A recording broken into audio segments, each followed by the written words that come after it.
সম্মানিত নেতৃবৃন্দ, সম্মানিত বিক্ষুব্ধ জনতা, আইন শৃঙ্খলা বাহিনীর সদস্যবৃন্দ, সাংবাদিক বন্ধুগণ, কৃষক সামাজিক ভাইরা আমার, আপনারা জানেন আজ থেকে 2 বছর আগে এই দেশের চাষিবাদের খাবার গঠিত হয়েছে।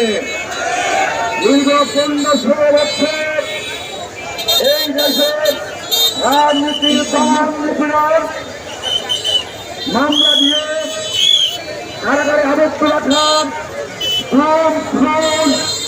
আইনের আবদ্ধ রেখে মানব অধিকারের চরম লঙ্ঘন করেছে প্রাচীন আওয়ামী ছাত্র জনতার 1 মাসের আন্দোলনের মধ্যে বিদায় নিতে হয়েছে।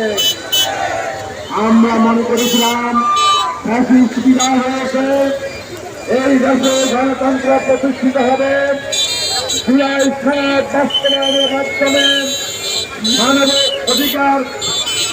মানব অধিকারের প্রতিষ্ঠিত হবে, খুনের বিচার হবে, স্বাধীন বিচার বিভাগ পাবে।